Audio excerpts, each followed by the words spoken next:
Previously on Funny Science Fiction. Look at the beanbag. But for a while we had Fillian's Beanbag, and which I guess sounds like the name of a book, you know. I read it when I'm wearing dresses by Fred Diaphanous. I read Fillian's. Hey, this is Carey L. Jones, and you're listening to Funny Science Fiction Podcast. The podcast that normalized calling someone a scruffy-looking nerf herder and turned it into a compliment. All right, so our guest today has been around the Hollywood scene for quite some time, and a lot of his work has been behind the camera in the special effects and the studio makeup department, but he's been involved in a lot of movies, a lot of things that you're very, very familiar with. However, lately, you may have seen him bring a certain comic book Wookie bounty hunter to life on the screens of the Book of Boba Fett. I was originally going to do a Wookie scream there, but that didn't seem like a good thing. Anyway, we are proud to welcome Carey Jones, aka Black Krrsantan, to the Funny Science Fiction Podcast. Welcome to the show, Carey. Glad to be here. What an introduction. I like it. Well, it'd have been worse if I would have done the Wookie scream, so I'm glad I didn't. So I mean, the Wookie scream is pretty iconic. So and actually to hear you do it might even be better. Do it, Tim. No, not gonna do it. So you could always edit it out if it's terrible. No, Nick would. That's the thing. Nick would not edit it out. I know, Nick. We could. So Carey, we've got lots to talk about with you here today. You have your career in special effects, your work in acting as well. You've been on both sides of the camera. But before we talk about any of those other things, there's a giant Wookie in the corner that we have to talk about first. So, for those who aren't aware or who haven't caught on yet, you play Black Krrsantan on the Book of Boba Fett. And I don't know about anyone else, but I giggled when you came on screen and you growled. And I was like, oh my God, who's that? I had no idea who Black Krrsantan was. I had to do some serious research. But yeah, all of a sudden I was like, I want him to be my new best friend. I have to figure out who this guy is. So if you would, please tell us about how this role came about for you and how you got the role of Black Krrsantan. Listen, you and me both. I mean, when it came around, I was told it was a Wookiee, but I wasn't told specifically which one. So quite frankly, I thought it was like I don't know. I thought maybe it was Chewbacca's backstory. Who knows? I don't know where my mind went with it because they were very close to the chest that I didn't really know too much. And then once I finally was told who it was, then I had to do the same thing. I had to do the research, and then once I kind of found all the graphic novels, I said, whoa, this dude has a really awesome backstory, and a sordid history with just about everybody in the Star Wars canon, which was awesome. He has a base run with everyone, which is great. So it really excited me once I really kind of did the research, and then the other thing was it was like I had to take a deep kind of gulp because I'm a Star Wars fan. And I know how voracious Star Wars fans are, as me being one of them. So I was like, I can't mess this up. So the first month after I got the role, I was like terrified because I said, man, if I mess this up, this is just going to be so bad. So that was the other part. It was like just figuring out kind of what I could bring to it, because the first time this guy's ever been in live action ever.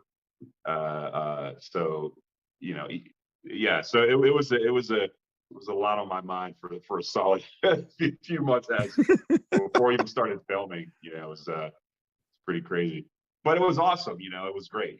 It's like one of the first movies that I saw in a movie theater was Empire. So nice to now kind of be in it is like some weird out of body experience. Childhood dream come true is what that is. Yeah, it is. Oh, for certain. So, Carey, let me ask you this: with being a Star Wars fan, and I originally wasn't going to ask you this question, but I always love to. Now that you said that you are a Star Wars fan, I need to know. You said the first movie that you remember seeing was Empire, but where is your entry point for Star Wars fandom? Was it in fact Empire that got you hooked, or was it Return of the Jedi, or was it something else that said, "Man, this is where I want to hang my hat as far as fandom is concerned"?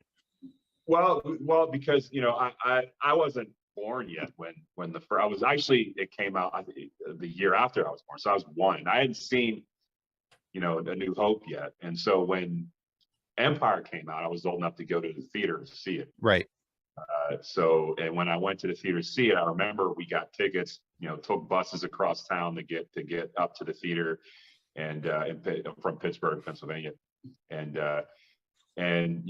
we were late, right? And so I'm freaking out that my family wants to get popcorn and candy, and I'm like, guys, forget that, let's get inside. So I get in there, when I remember it's pitch black, all the seats are filled, and I'm walking down the aisle, and because we came so late, our seats weren't together. So I think I was sitting over here with maybe my mom or maybe by myself, and someone was behind me, someone else, my brothers and sisters were all over.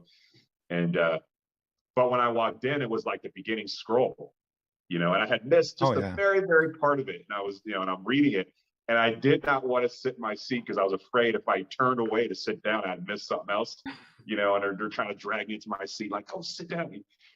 And I sat down and I watched it all the way through until the lights went up. My family wanted to leave. I was like, I want to look at the credits. I want to see who every single person that had anything to do with this and remember their names. And the lights went up, and, the ushers were coming in to start cleaning up. And that's when I finally was like, all right, I'm leaving. And my family was waiting outside for me. And so I think in terms of Star Wars goes, it was Empire. And then of course, Jedi came out, and I was trying to make me like a little Rancor puppet at home and trying to draw it. And I think they had like, Star Wars cereal that on the back of it, you can cut out like different things. I think there was a Chewbacca mask, like different things on the back of the box you cut out to make masks. And I remember there was those. Like a little book that I had, a coloring book that in the back of the book, it had Wookie cookies. So there was a recipe that were Wookie cookies, and actually all they were was oatmeal cookies. That's what they were, but they called them Wookie cookies. So I'd always want to make those. So that's kind of what kind of, had a Star Wars lunchbox, the whole nine, man. So when I say I'm a fan, whatever you want to call it, I am 100% that. I love it. This is great. I love that so much too. There's so much of what you just said that reminds me of my own experiences growing up, because Empire, I was one when New Hope came out, so I never saw that in the theater originally. I remember going to Empire. I remember going to Return of the Jedi, and I've seen every movie in the theater since then. And I remember being all excited about getting the cereal boxes that had the masks cut out on the back, so I could be, I wanted to be Darth Vader when I was a kid. I just thought it was really cool. He scared me, and that made him cool. And I remember wanting to run around with that and smacking anything I could with a stick because it was a lightsaber. Lightsaber, Of course. So yeah, I was 7 when Phantom Menace came out in theaters. So that was my first theater experience with Star Wars. She's a baby. I am. Phantom Menace, okay. I am. Listen. I was however old I was, and I was standing, and when Phantom Menace came out, because it was so long before another Star Wars movie came out, and so that to me, from my memory, was like the first time that there was like a line like out the theater since the originals, out right? and around, out the theater. And you had to buy tickets like months in advance, or else you were not going to see it on opening night. And we got to the theater, and that's when we had some group of us that I worked with. We had someone get there early and kind of set up, sleeping there early, so that we get a place in line. The line was like literally down the street. So that was a big one too, for sure. Yeah, absolutely. Yeah, my brothers are 12 and 10 years older than me. So my oldest brother had just graduated from high school, and they decided that they wanted to take their little sisters to go see Star Wars. And I'm like, okay, I've seen 4, 5, and 6. Like, we had them on DVD. We watched them at home. And I remember sitting in the theater, and it was like a 10 o'clock showing. It was like a 10 a.m. showing midweek. Nobody else was in the theater except for the 4 of us. Wow. And that first chord hits of the theme song, and I'm like, I'm in love. I don't even care what happens with the rest of the movie now. Like, no, that magic like, just hits so fast. 100%. Yeah, no, you said it right. It's and listen, it's the same thing with The Mandalorian and Book of Boba Fett. Like that music is so striking. It gets me hyped every time when it comes on. It like that kind of holds you in too. And I remember we were shooting Book of Boba Fett. I was talking to Jon Favreau, and we were talking about like, I was basically nerding out with him, telling him how crazy this is and whatever. And he goes, just wait until you see it and wait until the score comes out. Oh, and yeah. so once he said it to me, I'm like, oh my God, I like pins and needles waiting to see the tone of how it was going to be scored. And when I finally heard it, it literally played in my head. When we did the first episode that I was on set with for Book of Boba Fett, I literally played the theme to Mandalorian in my head in between takes over and over. And that was my motivation. Every Right. time they yelled, That's cut, cool. I'd walk away and I'd pace around and it would just be playing like in my head the entire time to kind of keep me in it. And I go do it and walk away. And, so you're right. The music too. Sets The original the tone. Yeah. Star Wars for sure is so big. And so like Tim mentioned with the giggling as soon as your character walks on screen, I did not giggle. I had that moment of oh, it's a Wookiee. Oh, that's a mean Wookiee. I am suddenly very uncomfortable. Like, it was because I grew up with Chewbacca and I expected Chewbacca. You expect that warm, like, teddy bear of a Wookiee. Mm-hmm. And then you see your character and you're like, oh, he's scary. He's scary. I like it. But in that same sort of mindset as Tim's question, all of the other Wookiees that we've seen on screen have been the good guys. And like you said, this is the on-screen debut for the comic book character. So how did you prepare yourself for being the mean Wookiee? Right. So that's a great question. I mean, you're right. Every time we've seen, any Wookiees and obviously Peter Mayhew and Chewbacca, he was the good guy, right? And we only saw hints of his anger, like very, very hints when he had to, right? When he had to jump in and save someone or be menacing to some degree. But for the most part, he showed a lot of emotion, And I had actually, pretty crazy, is that I had a conversation with Angie, his wife, a few days ago, and I was saying to her that he played that emotion extremely well. Empire was probably the movie where you saw the full range of it, from him kind of being sad because Han Solo got encased in carbonite, and then also being taken away, trying to save him. And, and it's even when he's putting back together C-3PO, he just has a lot of range of motion on that spectrum, where, Krrsantan is just basically taking all the anger and the muscle out of Chewbacca, and it's just amping that side of it up. He doesn't really have too much of the other side, and mainly because his backstory, he's just been kind of double crossed so many times in his life that he just has a chip on his shoulder. He doesn't trust anyone. So that's how I played it, and I said, how would you be and how would you kind of carry yourself if you just don't trust anyone? Every single person you meet, you assume at some point that they're going to stab you in the back. Right. And so a lot of that was not turning your back to people, always keeping an eye on them, so that's where like the side eye came into whenever I would kind of side eye, guys when I'm walking past them, or even certain scenes where I was walking away, I never turned my back fully. I would always kind of go sideways and walk a certain way. So it's little things like that. And again, as a performer, if you don't have your face, it's all in like your stance and your mannerisms and how you act with your body and your eyes, really.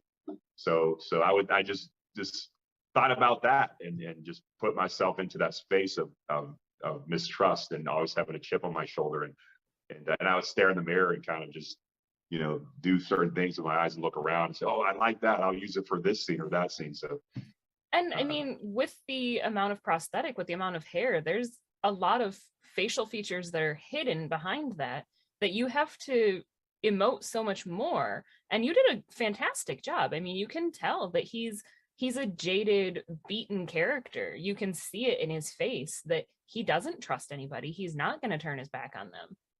And that's impressive to me. Thank you. Yeah, I mean, again, it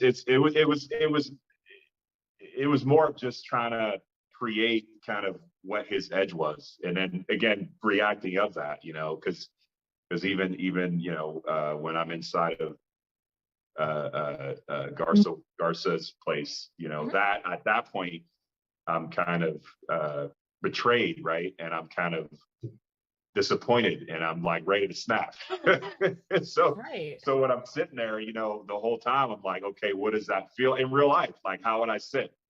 Would I sit this way or would I sit that way? And I'm just drinking my sorrows away. What would a dude look like if it was a person up bar drinking his sorrows away, ready to snap Yeah. and have a bar fight and Just waiting for somebody to look at him just wrong. the history. And again, even with John Favreau, just the history of the backstory of him and Trandoshans, so I'm sitting there, I've been betrayed, I'm drinking my sorrows away. There's these other people that have had such a sordid history with not only myself, but just, Wookiees in general. Right.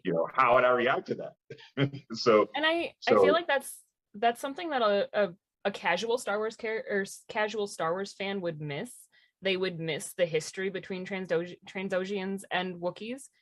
But to have that scene portrayed, that was, again, that's one of those moments where you have to look at it with wait, I don't know who that character is, and now I have to research who he is and why he's acting that way. And getting people more into the Star Wars lore is kind of brilliant. And that's great. That's why I like it so much. I mean, one of the other things, like one of the questions that I got, and then I see the fans say, like, I have a giant gun, and why would I try to beat Boba into submission with my hands? But if you think about the character, you think about what a gladiator was put into a pit, and it's a show, right? So if you think of what a gladiator is like, and just in the Greek, they're showmen. They don't want to quickly kill someone, because then you got to please the crowd. You quickly kill somebody, it's over. Then that's not a show. So right. It's like a cat and mouse thing, right? When cats capture mice, they don't eat them right away. They injure them and they bat them in the head. They let the mice think that they can kind of get away. They grab them again and they bat. So that's the thinking. He likes to fight with his hands. If he had a choice, he'd rather beat you into submission, and that's the best way to show dominance, because that's how he was trained. He's a gladiator, right? He'll pull out his gun if he has to, if he's like, down like 13-1 maybe, but for the most part, he's going to try to do what he can with his his brass knuckles and armor, because that's just his first thought. That's just what he's done for years. He was a gladiator for years and years, and that's why I also like how Garza says that, right? She kind of says it in that scene. She says, well, I know you've been in the pits and you're used to the chairs and you're used to say, that's what he wants. That's what he's used to. That's like, burn into his brain. So when he's tasked with, hey, we got to take down the great Boba Fett, that's a great man. I could go in and shoot him, but what kind of story is that to tell? I want to tell people that I beat him into submission. I kind of knocked him around a bit, and then I killed him, right? And that's just kind of in my mind. That's kind of how I played it and kind of made it make sense, which I think it does. It totally does. Yeah, really I'll give you that for sure. I think that the way that you played the bar scene, you were side-eyeing those Trandoshans pretty well. And I'm sitting there watching the whole scene. I'm like, this ain't going to end well for one of them poker dudes. One of them poker dudes is going down, so that was pretty cool. I like the fact to kind of piggyback on what Kathleen was saying. I love the fact that a lot of what's happening right now in the Star Wars universe is getting us to go back and look at other shows, all these gentle nods to other shows and other things. And even the tie-in with the Wookiee and Trandoshan feud is really cool, especially if you go back to the Clone Wars episode where, a couple of the Padawans get hunted because they get lost on Trandoshan. It's a really cool episode in it. And, and one of them is a Wookiee, and it's explained there that, the Trandoshans hunt Wookiees for sport. And it's just, it's really kind of cool. And so, to see that all kind of played out on the screen, just really well done, sir. I have to say, it was really funny too, watching the first scene of you being on Boba Fett, because Tim talked about his reaction. I talked about my reaction. My husband is sitting next to me and goes, "That's Black Krrsantan." I'm like, who? How do you know that? He's like, because he's in the comics. I'm like, nerd. Wow. I swear I've seen him somewhere else in the Star Wars That's thing. just your brain wants Like to think it. he but wasn't no. in any like the early video games or anything. That's Like, called the Mandela effect. You believe that it happened.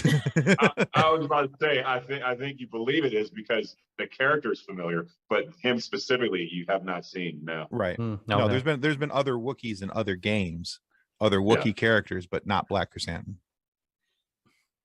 Gotcha. So you've been, most of your credits are in the special effects area, and you've worked on projects like Galaxy Quest and Jurassic Park 3, Terminator 3, and like we don't get to hear a lot from the back end of the shows. So what were some projects that were close to your heart that you really enjoyed working on?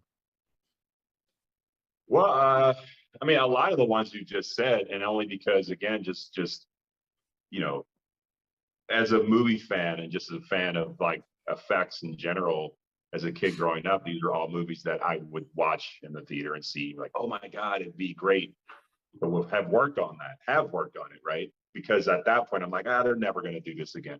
So then, 10, 15 years later, hey, guess what? They're doing a sequel to Terminator, Aliens, Jurassic Park, and you get to work on it. So I think just for that reason alone, all three of those are pretty spectacular, and I could truly say that just in my career, all my favorite movies growing up, I got to work on a sequel of those movies, like, Oh, that's cool. my favorite sci-fi movie is Alien 2, Aliens, and then Predator, and then Terminator 1 and 2, and then, and I got to work on a sequel of all of those. So it was pretty crazy. So I get to ask that question a lot, and I can't pinpoint one because all of them, for whatever reason, I think holds a pretty high place in my heart in terms of that, because I'm very nostalgic in that. I mean, to the extent that most of the movies that I watch nowadays are 80s films that I can watch 300 times. It's really rare that I watch a new movie. I get that.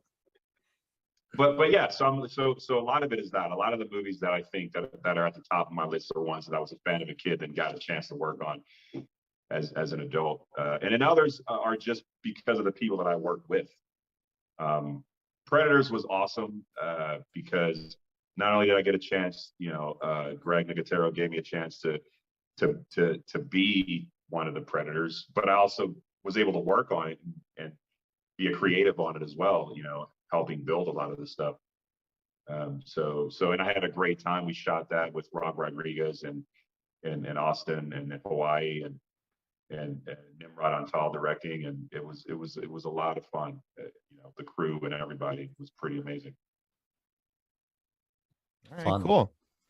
So as we've been talking about here, clearly acting isn't the only thing that's in your resume of things that you've done on screen. Nick mentioned a few of the projects you've been in, a few more that some of our fans of the show might like to know that you've been involved with, like Alita Battle Angel, The New Mutants. You mentioned Predators. There's The Walking Dead. I could read down your IMDb list and everybody be like, oh, wow, he was part of that, because that's what I did. I went, oh, wow, he was part of that, which is always kind of a cool thing to do when I look at somebody's IMDb resume. He won an Emmy for his work on The Walking Dead. Yes, he did. I was that is there. Impressive. I was getting there. I'm too excited. Okay. I know, but congratulations on your Emmy, sir. That's an amazing thing. So what were your influences, though? And this is where all that was going. What were your influences, though, growing up that made you want to be involved in the special effects side of things instead of maybe being in front of the camera so much at first? Well, it's funny enough, right? So I grew up in the 70s and 80s, and we had one television, black and white television at first. And on that television, back before cable and whatnot, we only had like 3 stations, right? And one of the stations would play Superman, the original Superman, George Reeves, black and white. And it's just curiosity. And I would watch that and I say, I'd ask my mom, my dad, my brothers and sisters, like, how does he fly? Or how does he pick up a car? Or how does he run through a wall? And how does he bend metal?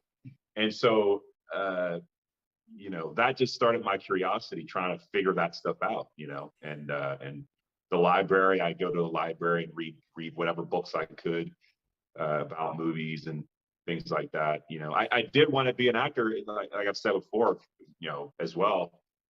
And when I was at home, you know, I'd do makeups on myself and whatever I could find around the house. I think I did like an old man makeup on myself with like cotton and syrup glued to my face, and I'd film me trying to act like an old man, and you know, whatever monsters I would do and try to perform those, and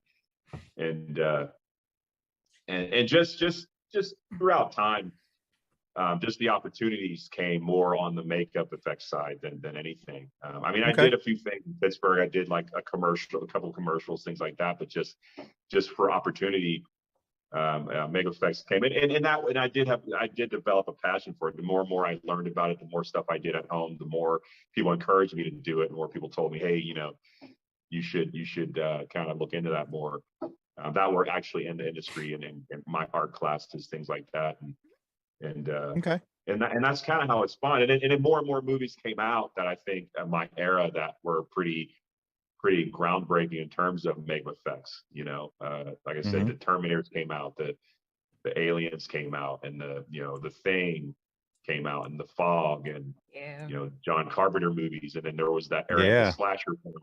And that was like this bubble of all these movies happening, coming out around my childhood. And it's like, oh my God, you know, that's what I want to make. I want to make stuff like that, you know, and cool. And it being from Pittsburgh, and Tom Savini was there, and you know, and I was in Pittsburgh at the tail end of when he was still doing stuff, filming in Pittsburgh. And so I think it was just that bubble of stuff that was happening at the time, just kind of geared me towards doing more makeup effects. And then once I got to California, you know, I did try to, you know, keep my foot on both sides of acting, but just the makeup effects was just something that just happened more, you know. And I was getting jobs and working, you know, at different shops around town, and then finally in 2002, I started working for K&B Effects Group, and I've really been with those guys ever since. And quite honestly, couldn't imagine myself anywhere else. That's nice. Awesome. Makeup effects are awesome. There's so much you can do with liquid latex and cornstarch and water, and it just. I tell you, the first material I ever had was latex ever that I got that was actually like a made product for makeup effects. And if I tell you, I coveted it like gold. Like I would do little things on my arm, like stretch and stipple, before I even knew what that was. I just kind of on my own figured it out, and I would do, you know, little bit at a time and try to do different things. Just with that, that's the first thing I ever had was latex, liquid latex, and I did everything I possibly could with it. I'm not going to lie. I was hoping that you were going to say it was the Star Wars cereal mask that made you want to be in special effects. But that stuff came before the Star Wars stuff, but it did. Listen, I can't tell you how many things I made out of cardboard, Star Wars related. Whether it was a mask, I made a lightsaber.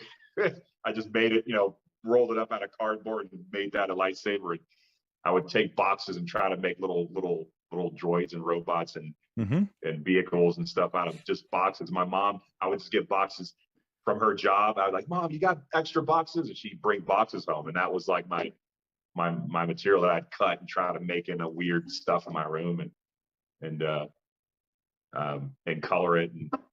But no, I mean, I understand it's just a childhood imagination. Just that thirst for wanting to learn more and how to do stuff and wanting to make things. Yeah. So when I was a kid, I would get cardboard boxes, and after my older brother had moved out, our closet was a big closet, but it was underneath a stairwell as well, so it kind of sloped down. So there's only so much you could put towards the back end. So I took cardboard boxes and I did it all up to it was my inside of the Millennium Falcon, right at the back end of that was my Millennium Falcon. That was where my ship was. And you know, because one of my favorite mind, like even like if you were to go back and look at it today, it would be like, wow, what was I doing? But in your mind as a kid, that every switch, every light was legit. Was legit. It looked like a ship. It was like in your mind, it was like, oh my gosh. And I always say that because when I got older, I don't have it anymore, but I had some that I made as a kid. It was like a little ship. It was like a Star Wars ship that I made out of like paper clips and like some cardboard and tape. And as a kid, I could have swore it looked exactly like an X-wing. It had the detail of the panels and the lights and the cockpit, you know. And I saw it as I was on. I was like, what is that? What was I, you know? It wasn't anything like it. Kid, your imagination is like, you put two sticks together, and it's like, oh my gosh, that's yeah. So Yeah, I get that. Having those amazing special effects credits under your belt already, do you have your great white whale of a project that you've got your sights set on? Is there special effects that you really, really want to do? No, because I mean, I guess I'm at an age where I don't see it ending quite yet. So I feel like if I say, okay, that'll be the one, then it's like, I guess my career is over. So we don't want that. No, and also too, I like every project that comes in, you know, I covet, right? You know, I give my attention, my utmost attention to. I think that's that in that moment, I cherish it as if that's the one, you know, because I think the reason why maybe I've gotten as far as I have, because I never assume tomorrow is guaranteed. So everything that I get, I'm like, okay, this could be it or that could be it. And so I never look, I mean, I know what I want to do in terms of my career, but in terms of a specific project, I never say, oh, that. Now, if you want me to set my goals and say what I would like to do, I would say it would be awesome if I could get, like, you know, be a Marvel character and you know, be a principal in a Marvel character or something like that. That would be fun. Yeah. Or even a new, you know, character that was just developed from a graphic novel or something like that. I would love to do that. You know, I'm always for that. That'd be really cool. Of the special effects and makeup jobs that you've done, which one was the hardest? Which one was the hardest to get the way that you wanted it to look? We say the most challenging, perhaps. Yeah. The most challenging. Well, the most challenging things that to do for any makeup effects artist is the human stuff. And what I mean by human, it's like old age makeups and replicate heads and fake bodies and things like that. Because, you know, if you make a creature that no one has seen before that you're designing, no one can look at it and say, that's not what an alien looks like. Right. Because who knows what an alien looks like, right? But you can always look at someone's face and say, that doesn't look like an old man, because everybody in our lives has seen an old man or a young person or whatever it is. So you can correlate and look at it and tell instantly what's wrong. So that's always like the hardest thing to do. So I think, you know, anything that I've done and K&B's done and any shop that I worked at has done is just that sort of stuff. You know, the replica bodies and heads, things like that. I mean, we did a lot of stuff like that for Django and for Hateful Eight and for Once Upon a Time in Hollywood. We had to make replicas of a lot of the people and things like that for Quentin, and that's just always the hardest thing, the thing that takes the most time and the most attention to detail, because there's something slightly off. You know, if you're making a replica of, like, you know, of Christoph Waltz or whoever, and like, you know, you get the eyes not spaced right, or if the lips aren't right, or the paint job's not right, or the hairline's weird, it just throws it off. And then, you know, when you're trying to go from that to him and him to that, it just doesn't work. So I think when that stuff comes along, I always try to pay extra attention to it. I always try to just double check it and look at, do side by side comparisons, and literally just even down to where the eyebrows are put, you know. So whenever, you know, we have different departments and at K&B that handle, you know, different things. You know, you have the sculptor that sculpts it, you have mold makers, you have the painters, you have the you know, the hair people, to the people that cast it, to the people that help assemble it. There's so many different aspects of that could go wrong going from one department to the next. So it's really important to keep an eye on that, to make sure everybody's working together to make sure that the end product is what it needs to be. So, nice. So okay. That, I mean, that honestly, again, that's one of the hardest things, you know, because if you're doing like a body for some movies that we do, projects that we do, we can do like a, you know, a dismembered body, you know, And again, most people hopefully hasn't seen that in real life. Right. So if you make a body that has to look a certain way in terms of gore, there's a lot of ways you can kind of,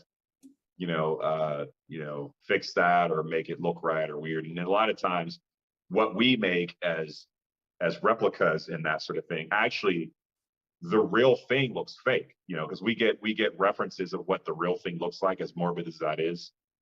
We did a movie called Savages, and Oliver Stone sent us references of real bodies that were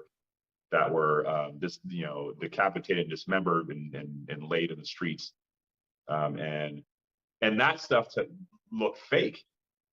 And then when you match that sometimes and you look at it in front of the camera, it looks fake. So there's certain things that we do to say, okay, I understand that's real, but to camera and to the audience, we have to add these other things. Yeah. To kind of make it look real to the eye and the camera. So that's the hardest thing, honestly. That's one of the harder things to do when we're doing more realistic things as opposed to creatures.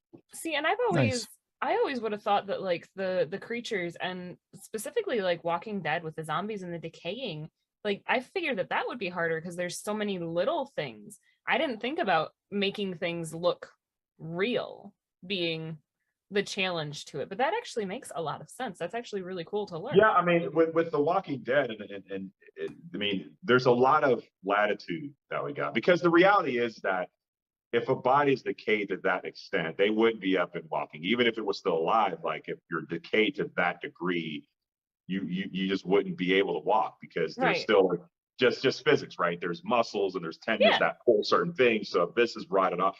So I think there is such a latitude that we can go, and I think it's really about, and Greg's vision is like just to make it look interesting, and that's what he always says. It has to look interesting. It has to look aesthetically interesting, and I think again that's the latitude there, because some of the things we do in real life wouldn't happen, but to make it look interesting and look great and have an aesthetic to it, a certain look that he wants to have. There's a lot of things that we do to kind of add to that. Because reality is that if a body was reanimated for 30 years, it would be dust. Right. If you look on, they have like those sort of studies of bodies, right? And like the body farm, and they literally will have bodies out, and they'll show you after 1 day or 2 days or 3 days or 4 days or 5 days, and probably by like the 1 to 2 week mark, it's just bones and nothing left. So anyway, so it's a little bit of that suspension of belief sort of thing, or disbelief sort of thing.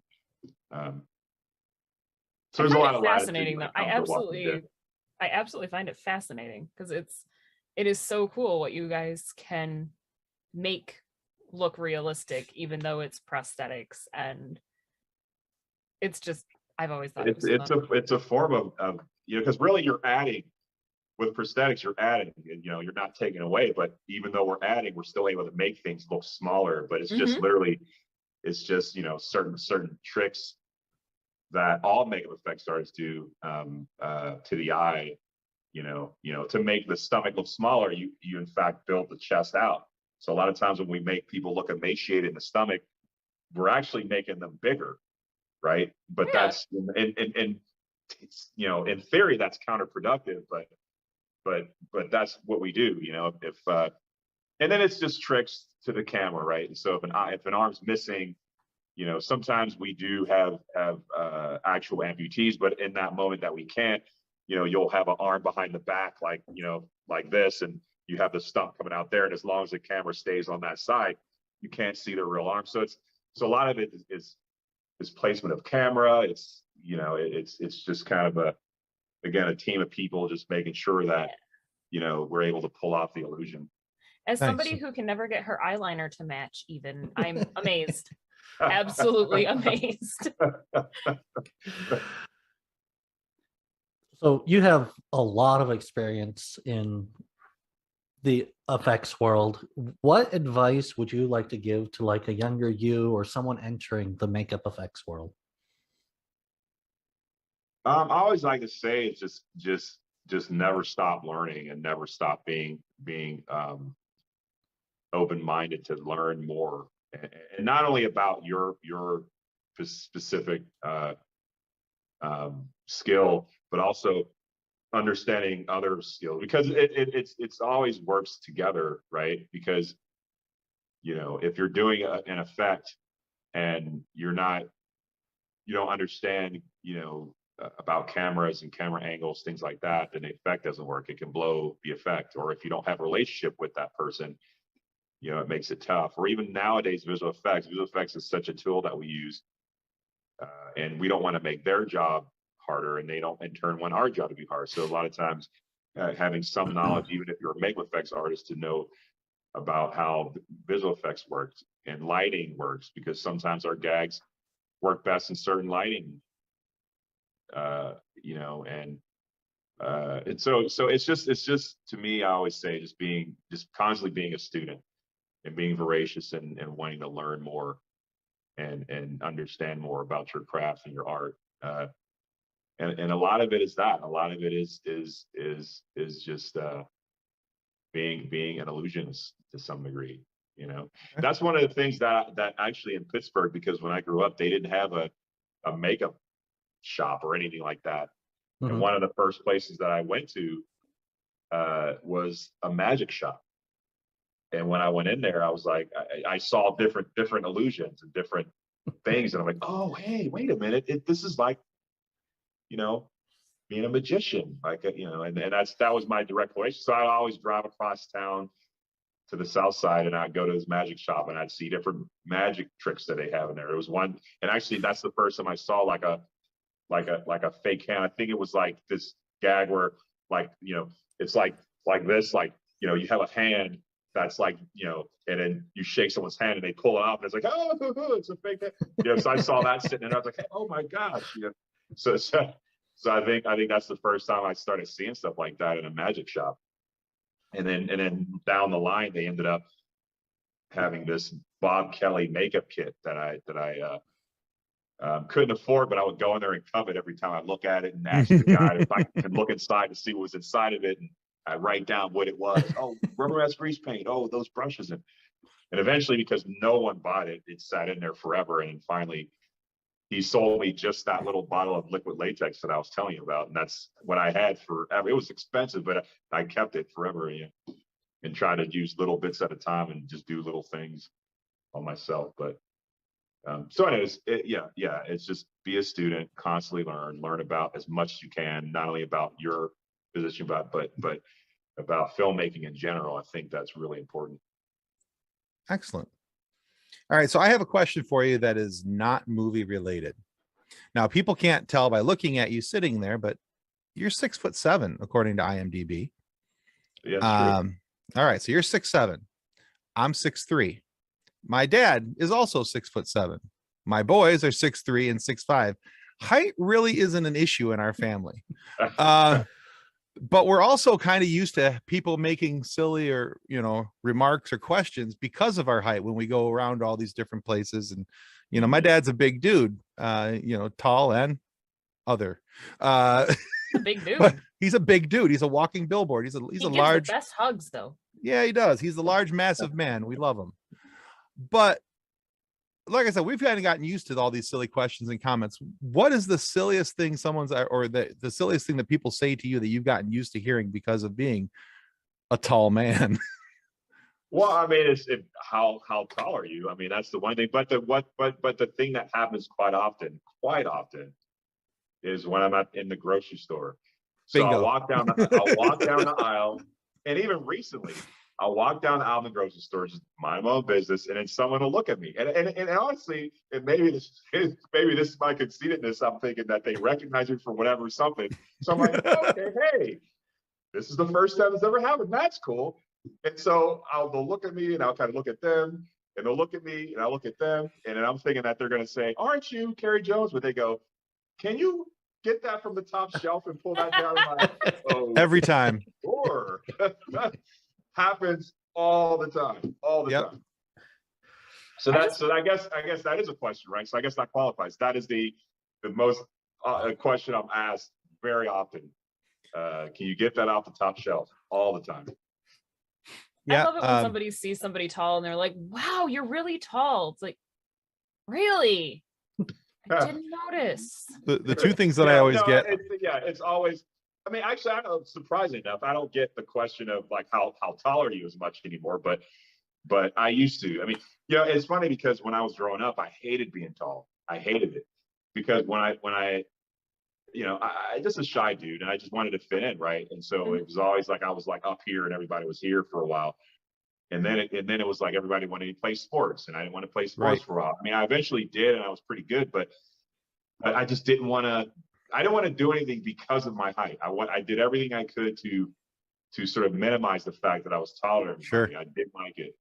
And then finally, I was like, I'm tall. Who gives a crap, right? I like it, So after a while, when I learned to live with it and was cool with it, I think then things started to happen for me. And it was more like, oh, you're tall. Hey, I need you to do this. And can you be in this show or this movie or do that? So then, now it's like, what would I have done if I wasn't my height, and it's because my son, he's knocking on my door. I mean, I want to say he's like 6'5", 6'6", and he's only 15. So yeah. Yikes. So and I try to tell him, like, don't do what I did. Embrace it. You're tall, great, use it. So he's a really good athlete. So I think he's gonna heed my words and be and embrace That's it. awesome. Yeah, my youngest son is 6'5", and I think he's 19 years old. I think he's actually going through a secondary growth spurt right now. I think he's getting ready to shoot up an inch or two more. And the only bad part about him being 6'5" is that when he was younger, whenever he would get in trouble, because he had this whole time where, he was a teenager, let's leave it at that. But trying to have a conversation with him, and I'd like grab his shoulders and pull him down to my eye level. I'm like, I am not looking up at you when you're in trouble. I will not look up at you. You will look me in the eye. I'm okay with that, but I'm not looking up. That's not that's not funny. a thing. I had that same experience when my son finally started to shoot up. I basically said to him one day, I think I had to have a conversation with him, a serious conversation, and jokingly, of course, but I said, you know the whole story about goldfish. Goldfish will grow within the confines of the container that they're in. You put them in a small container, they'll grow this big. You put them in a big container, they can get pretty big. That's why different types of gold. So I said, you keep acting like this, I'm going to put you in a small box and you're not going to grow anymore. I'm going to put you in a small little box. You're not going to grow.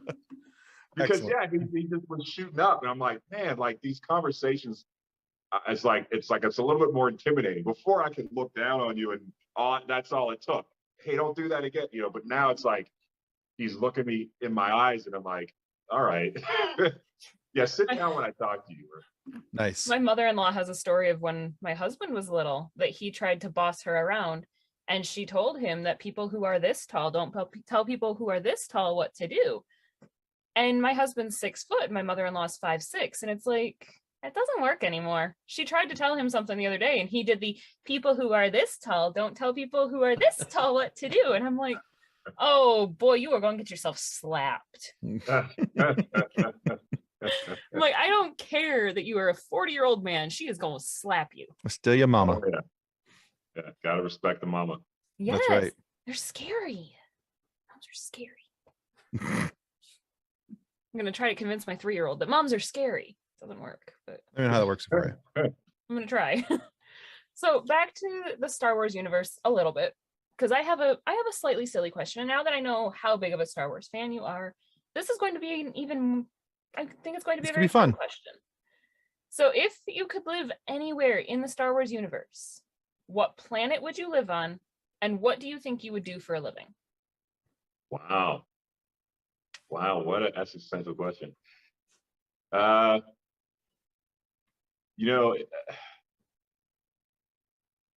honestly, for a while, I thought that I want to live on Tatooine, and I was like, man, it'd be cool to live on Tatooine, and just because I grew up in the city, so much is going on. So if I had to make a choice, I've never lived that life of just being a farmer and just being out in the desert and have to live off the land, things like that. And I was like, Tatooine would be cool, but now, I don't know. I still feel that way to some degree, especially if I had a spaceship, I could fly to any place I wanted to if I did want to. But I think I want to stick with that. I think I want to stick with Tatooine. All right, cool. Definitely. I like always it. thought that living on Endor would be fun. Endor would be fun. I mean, I guess Endor would feel more like here, but I don't know. Yeah, like I said, Tatooine. Endor would be fun, but I think for me, Tatooine.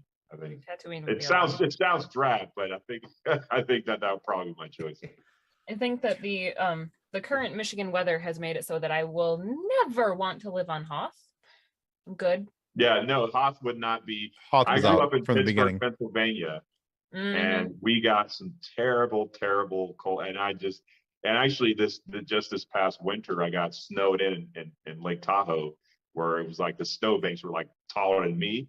So it would 100% not be Hoth. No way. No thanks. My mom has a cousin who lives in Lake Tahoe, and she was sending pictures of the giant snow mounds and I should probably get my snowblower out. I'm like, that's insane. No, thank you. Mm-mm. Yeah, I don't even know. It was so hot. Snowblowers weren't really working. It probably would have blew up. Like, it was bad. But yeah, no Hoth. And it's funny, every time I watch that, I watch Empire, and they're it starts off on Hoth. For some reason, my toes get cold every time. Like, that feeling I can definitely see that. Like that sort of reflex of like getting frostbite in my toes living in Pittsburgh. Just every time I see that movie, it comes back. I'm like, no, I'm good. No, I'm good. Sandy Planet sounds like a better option. Yeah, I listen. If I had to refuel, and I absolutely had to stop there, and that was the system that was like where I had to stop before I was. Then I'd do it.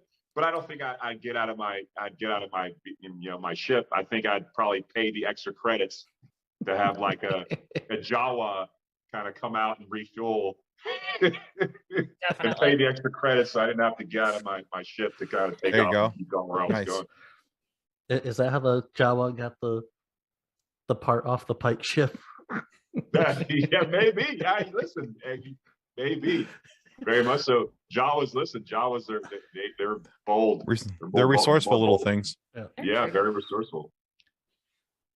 So we have a Facebook group that is about 199,000 people, and it's just filled with memes of this mixed with this. And so which two characters or projects that you have worked on would you like to see come together to either work together or become nemesis? Well, one that someone said that I think would be cool. It would be Krrsantan and Predator. I think that'd be like kind of like AVP sort of thing. Like what would happen if these two warriors? Because again, same with the Predator. The Predator is a hand-to-hand combat dude when it comes. I mean, he used his shoulder cannon, but ultimately, when he faced off with another warrior like Arnold, he wanted to do hand-to-hand. I'm telling you, hand-to-hand combat. You face down someone, you best them in hand-to-hand combat. That's like the biggest honor, and he takes that trophy. So I think that if you saw Krrsantan and Predator, his head against the Predator head, I think that would be pretty spectacular. I'd watch that. I would totally watch that. I think, and if I got cast to play both, that'd be tough. It'd be kind of some nutty professor type stuff. I'd have to be this way and then do the other side of it, and and all of a sudden, all I can imagine is like one half of your body Krrsantan, the other half Predator. You just have to turn to the camera each way. Once that's made it one way, like that's funny. That's pretty good. Awesome. Yeah, that'd be fun. All right, Carey, we're almost done with you here, but we got to the point of the show where we like to run our guests through a little bit of a quiz about themselves. Oh my. Okay. This is when I expect our guests to just suddenly disappear. Like the camera just gonna blink off one of these times. I can't hear you. I gotta go. I can't hear anything. Small cheese with All right. So this quiz is called Once Upon a Predator. And so what it is, it's 5 questions. Each question is multiple choice. So these are shows or projects that you've been involved with according to IMDb, and it's the year that the show or project launched is what we're looking for. Okay. Oh, According to IMDb, when you were involved with it. So, okay. So like I said, there's 5 questions. Each of them have 3 options. So there's an ABC for each question. All right. So you'll have 3 choices. Now, if you get 3 of those questions correct, we want to send you one of these cool I gave to the Red Shirt Widows and Orphans Fund coffee mugs. All right. And on the back side of it, as Kathleen is showing, has our podcast logo on it. Okay. If you get 4 tape inside of it, though. Yes, or pre-drink out of it. It'll be completely new. And then if you get 4 questions correct, we want to send you that coffee mug along with the book that Nick is holding up. That is written by our group founder, also Nick's dad. But it's written about it's called Dances with Aliens. It's written about a man who's the last man on Earth, or the last man on Earth, but he's a dog, but not a 4-legged dog of, a certain theme park that you might have some affiliation with. But it asks the question, how could intelligent beings develop the technology to travel the cosmos, but yet not recognize a guy in a dog suit? So it's kind of an interesting little story. However, so that's what you get if you win. If you get 2 questions or less, we like to do what we call a fun sequence.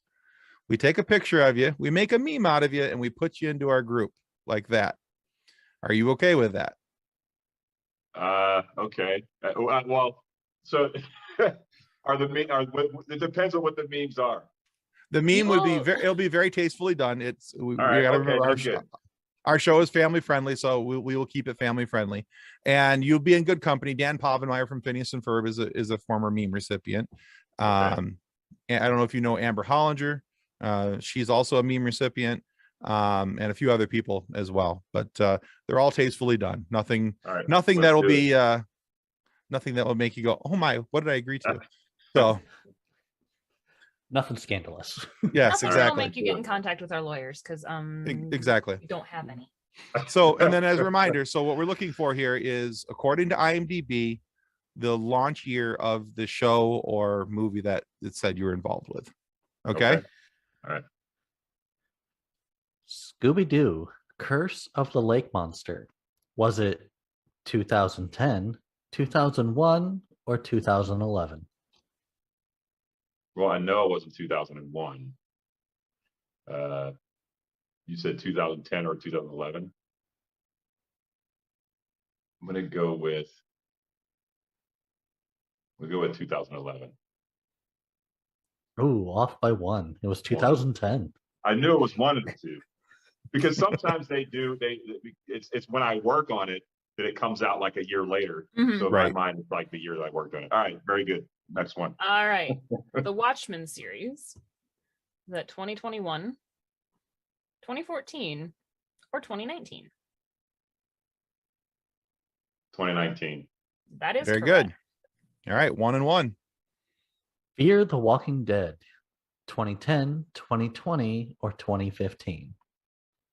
You said Fear the Walking Dead? Yeah. Okay. Say it again. Say those again. 2010, 2020, or 2015? 2015. Yes. Correct. All right, so 2 and 1. All right. Mayor of Easttown. Is it 2001, 2021, or 2015? 2021. That is very correct. good. All right, that's the coffee mug, sir. Whoop, whoop. You escaped from the meme verse. I think I this don't know, one's but now you make the meme sound so cool, though. All right, keep on. We make it sound cool, but it's not really. this one's probably the gimme. Book of Boba Fett. Oh, 2022. Oh, okay.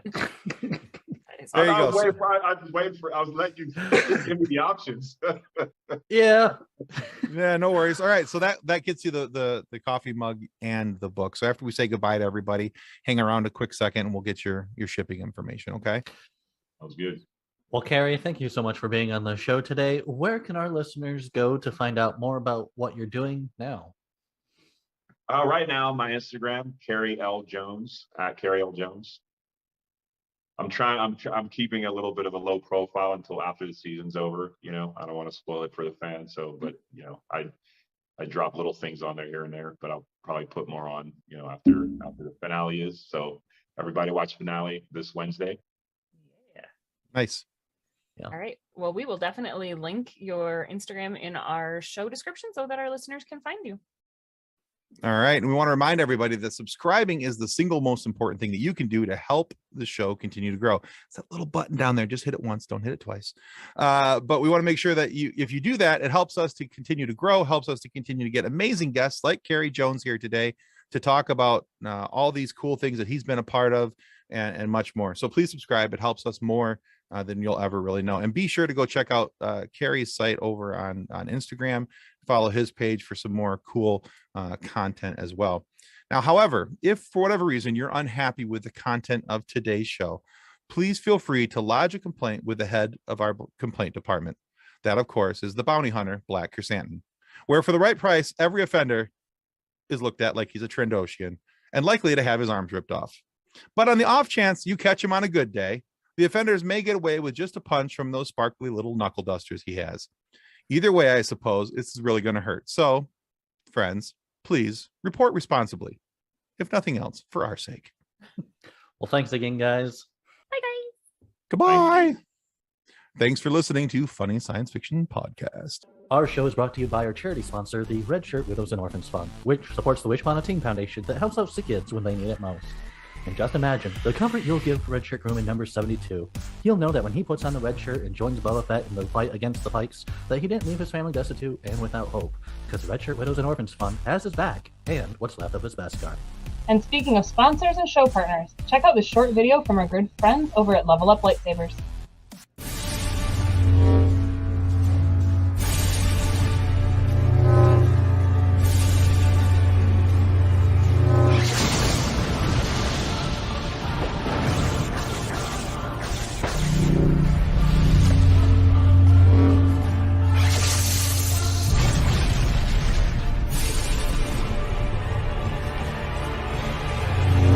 Information about Level Up Lightsabers and their online training sessions can be found in the episode description below. On behalf of the rest of the hosts of Funny Science Fiction, we'd like to thank you for listening to this episode. If you'd like to be a guest on one of our future episodes, please contact us by means of our Facebook group, Funny Science Fiction. You can find us on Twitter or Instagram using the handle @FunnySci-Fi, or you can go to DraytonAllen.com and click the Contact Me link at the bottom of the page. Thanks again. Hope you enjoyed the episode. Copyright 2020 by Drayton Allen. Original music by Jordan Michaels. Reference to any specific product or entity mentioned in this podcast does not constitute an endorsement or recommendation of or by Funny Science Fiction or its sponsors. The views expressed by guests are their own, and their appearance on the program does not imply an endorsement of them or any entity they represent. If you have questions about this disclaimer, please contact us via email at DraytonAllen